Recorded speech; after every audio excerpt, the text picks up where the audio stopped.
ថ្ងៃនេះលោកគ្រូលើកយកលំហាត់ចំណោទសម័យកាលតែចំណោទនេះបងអូនអាចដោះស្រាយតាមប្រព័ន្ធសម័យកាលក៏បានដែរណាបងអូនអាចចេះធ្វើតាមប្រព័ន្ធសម័យកាលបងអូនធ្វើតាមប្រព័ន្ធសម័យកាលទៅតាំងអាញាត់2ទៅដោះស្រាយប្រព័ន្ធសម័យកាលតែលោកគ្រូដោះស្រាយតែតាមសម័យកាលទេណាតាមសម័យកាលព្រោះអីលំហាត់នេះចាំមើលណាហេតុអីបានលោកគ្រូធ្វើតាមសម័យកាលបងអូនអានទៀតការប្រឡងមួយមាន25សំណួរ25សំណួរគេដាក់ឲ្យយើងប្រឡងថាប្រឡងគណិតជាចុះ25សំណួរ25លំហាត់ចម្លើយដែលត្រូវបងអូនធ្វើចម្លើយត្រូវធ្វើមួយត្រូវបាន4បន្ទុកមួយត្រូវបាន4បន្ទុកចឹង25សំណួរបងអូនវិភាគលេង25សំណួរបើធ្វើត្រូវទាំង25បានប៉ុន្មានបន្ទុកអូនថាបានប៉ុន្មានសំណួរមួយត្រូវបាន4បើធ្វើ25សំណួរយើងបាន100បន្ទុកត្រូវអីចឹងបាន100បន្ទុកហើយចម្លើយខុសគឺដក1តែធ្វើខុសគេដក1បន្ទុកអញ្ចឹងបងអូនអាច25សំណួរ25លំហាត់ធ្វើខុសទាំង25គឺបានប៉ុន្មានអូនមិនបាន0ទេណាបានដក25បន្ទុកគឺមានន័យថានៅជាពាក់គ្រូ25ប្រឡងខែក្រោយបានបន្ទុកប្រហែលទូទាត់គ្នាហ្នឹងមិនដែរអូនពួកយើងគ្រប់គ្នាសមមកធ្វើអញ្ចឹងមិនត្រូវណាតែធ្វើខុសដកបន្ទុកមិនធ្វើខុសឲ្យ0ទេកាលណាធ្វើខុសឲ្យ0អញ្ចឹងដូចជាស្មើអញ្ចឹងបើប្រឡងមែនតើគេធ្វើអញ្ចឹងណាគេធ្វើអញ្ចឹងដកបណ្ដៃធ្វើខុសគេដកវិញអញ្ចឹងបានយើងខំប្រឹងព្យាយាមធ្វើឲ្យបានត្រូវណាអូខេយើងអានឡើងសារឡើងវិញការប្រឡងមាន25សំណួរចម្លើយដែលត្រូវបាន4បន្ទុកហើយចម្លើយដែលខុសធ្វើខុសដក1បន្ទុកអញ្ចឹងមានន័យថាបើសិនជាធ្វើបាន2សំណួរអូម៉ាថាធ្វើបាន2សំណួរសំណួរទី1បងអូនធ្វើត្រូវយ៉ាងបាន4តែទី2ខុសដក1ចេញអញ្ចឹងសរុបបន្ទុកឲ្យបាន3បន្ទុកឡើយហ្នឹងបាន3បន្ទុកអូនយល់ហើយហ្នឹងអត់យល់ធ្វើខុសបានធ្វើខុសដកធ្វើត្រូវបាន4នេះយល់ហើយហ្នឹងគិតចារណាហ្នឹងហ្នឹងសិនសិស្សម្នាក់ឆ្លើយត្រូវសិស្សម្នាក់គាត់ធ្វើត្រូវគ្រប់សំណួរសិស្សម្នាក់ធ្វើបានគ្រប់សំណួរធ្វើទាំង25សំណួរហ្នឹង25សំណួរគាត់ធ្វើហើយទាំង25គាត់ធ្វើហើយទាំង25សំណួរប៉ុន្តែបន្ទុករបស់គាត់បាន70បន្ទុកអត់បាន100បន្ទុកទេបើបាន100បន្ទុកបញ្ជាក់ថាគាត់ធ្វើត្រូវទាំង25សំណួរតែគាត់បានបន្ទុក70អញ្ចឹងគេសួរថាតើសិស្សនោះធ្វើត្រូវប្រមាណសំណួរឃើញទេអញ្ចឹងលោកគ្រូវិលមកវិញលោកគ្រូនាំយកមកវិញថាហេតុអីបានលោកគ្រូធ្វើតាមសម័យកាលព្រោះថាសំណួរគេសួរតែមួយរតែធ្វើត្រូវរតែចំនួនសំណួរធ្វើត្រូវសិស្សបានបន្ទុក70អត់បានបន្ទុក100បើសិនជាបានបន្ទុក100មានន័យថាគាត់ធ្វើត្រូវទាំង25ប៉ុន្តែគាត់បានបន្ទុក70គាត់បានបន្ទុក70បញ្ជាក់ថាគាត់ធ្វើត្រូវខ្លះខុសខ្លះអញ្ចឹងធ្វើត្រូវផងធ្វើខុសផងអញ្ចឹងគេសួររកតែធ្វើត្រូវអញ្ចឹងបានលោកគ្រូថាធ្វើតាមសម័យកាលព្រោះតាំងអាញាត់តែមួយបានណាបើគេសួរថាសិស្សធ្វើត្រូវប្រមាណសំណួរខុសប្រមាណសំណួរអញ្ចឹងចាំយើងតាំងអាញាត់2ឆ្លើយតាមប្រព័ន្ធសម័យកាលក៏បានអញ្ចឹងប៉ុន្តែអានេះធ្វើតាមប្រព័ន្ធសម័យកាលក៏បានមិនខុសទេត្រូវដូចគ្នាណាអូខេអញ្ចឹងតោះយើងចាប់ដើមអូនយល់អានវិធានលំហាត់ហ្នឹងអានឲ្យយល់គិតឲ្យយល់អូនវិភាគលេងក៏បានដែរនេះ70សំណួរតើគួរធ្វើត្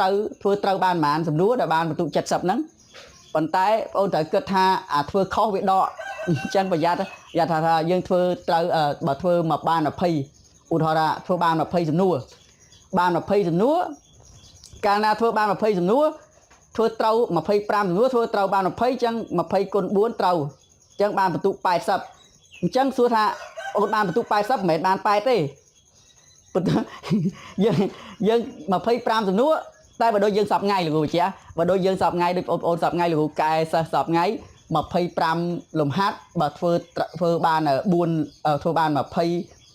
លំហាត់មួយបាន4បន្ទុកអញ្ចឹងបានបន្ទុក80បង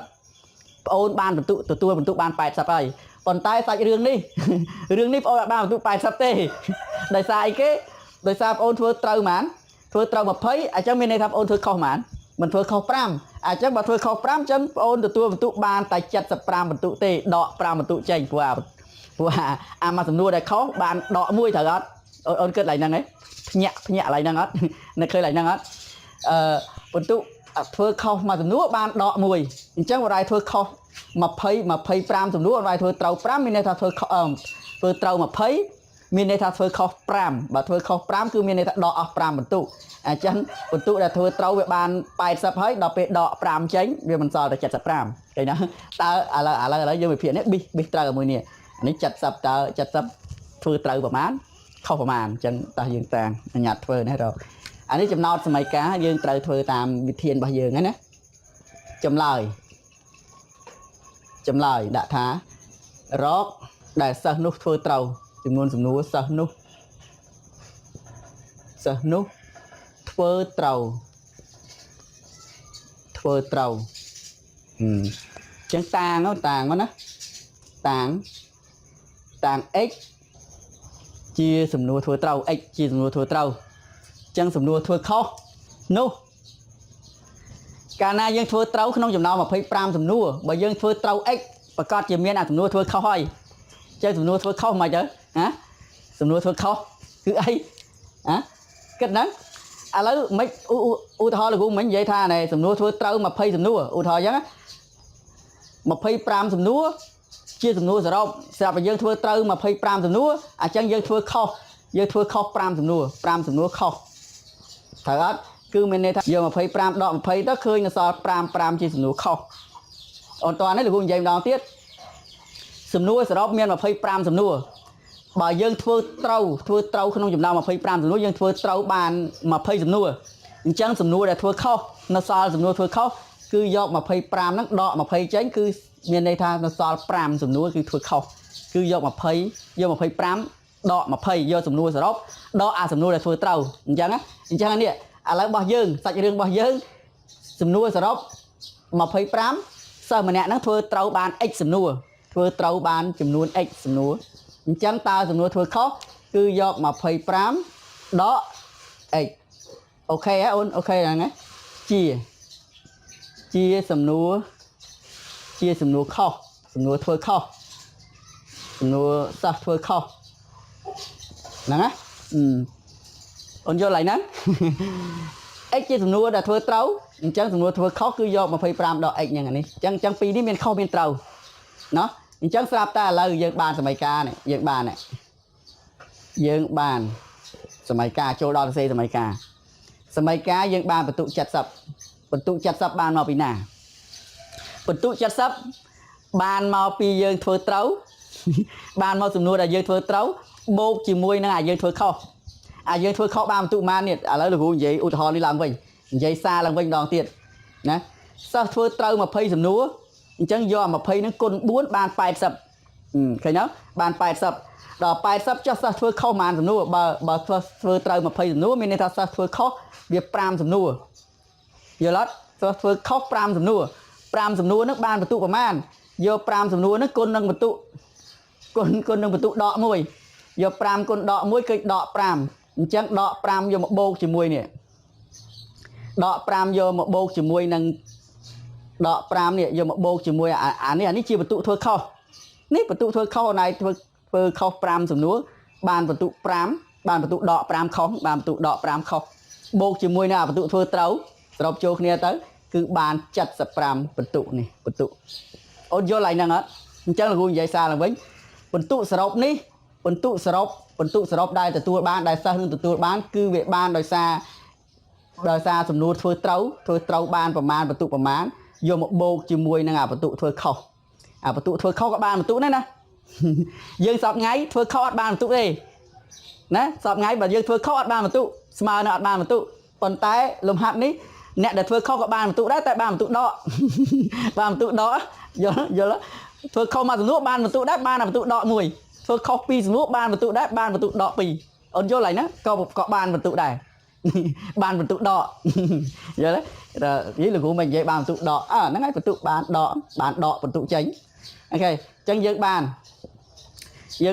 បន្ទុកដែលធ្វើត្រូវចំនួនសំណួរ x ធ្វើត្រូវ x អញ្ចឹងសំណួរ1បាន4បន្ទុកសំណួរ1បាន4បន្ទុកអញ្ចឹងធ្វើត្រូវ x អញ្ចឹងយក4គុណ x នេះដោយលោកគ្រូបានឧទាហរណ៍មិញធ្វើត្រូវបាន20យក20គុណ4អានេះជាបន្ទុកដែលធ្វើត្រូវបូកជាមួយនឹងបន្ទុកដែលធ្វើខុសធ្វើខុសបានប៉ុណ្ណេះមិញលោកគ្រូឧបមាមិញនិយាយដែរណាឧបមាធ្វើខុស5សំណួរយកបន្ទុកដក1គុណនឹង5 cho dương thua kho bàn bên này sầm núi nè đi chỉ sầm núi thua kho bàn bên này sầm núi do anh nắng côn chỉ mùi những đọ mùi giờ nắng côn đọ mùi á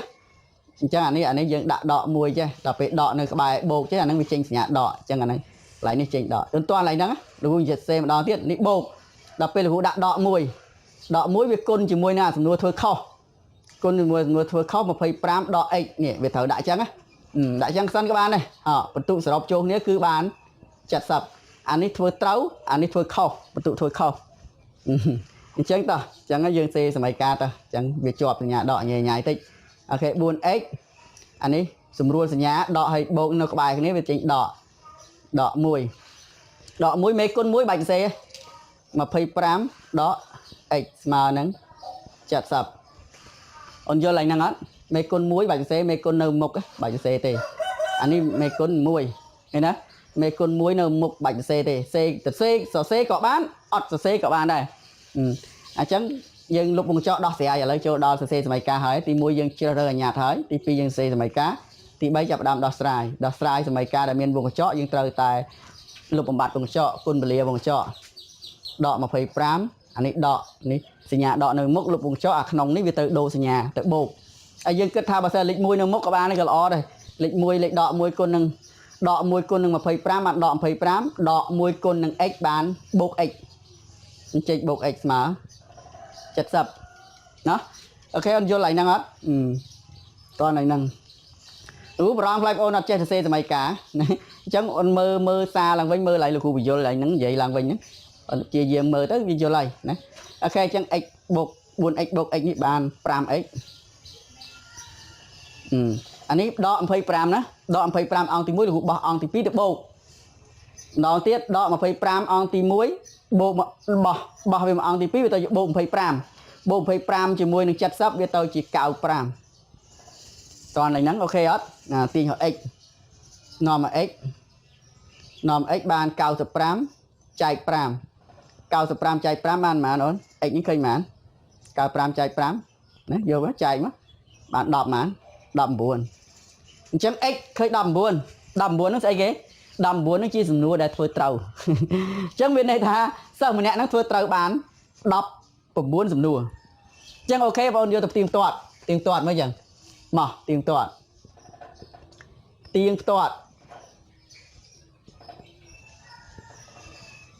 mới bật đấy ok ở bàn tụ chặt sập ở đây là quạt thôi khô quạt thôi trâu đọc bẩm buồn dùng nuôi anh chẳng quạt thôi khô là rồi sầm nuôi thôi khô đòi thôi trâu miềnประมาณmiền đập bẩm buồn sầm nuôi thôi trâu đập buồn sầm nuôi chẳng sầm nuôi thôi khô nu thôi khô màn sầm nuôi giọt mà phơi pram đọ đập bẩm buồn thôi khô màn sầm nuôi đọ má khơi màn khơi bẩm muối sầm nuôi chẳng á thôi khô bẩm muối sầm nuôi thôi khô bẩm muối sầm nuôi là tiếng toát là phần tụ thôi trâu phần tụ thôi trâu cứ giọt đập bẩm buồn con buồn mà sầm nuôi bạn buồn một tụ mà sầm nuôi bạn buồn một tụ chẳng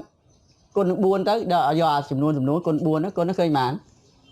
bẩm buồn đó xa bẩm muối xe bẩm muối tra bấy và mùi buồn đó buồn bấy bàn chặt vào mùi bẩn tụ chẳng có thưa trâu bàn chặt vào mùi ôn chăng lại tại gì mấy chọn ấy cái chặt sắp ấy nắng ấy chặt sắp lấy có thưa trâu bàn chặt vào mùi và tay ô thời cơ thay có thưa khâu tiết ạ bẩn tụ thưa khâu bẩn tụ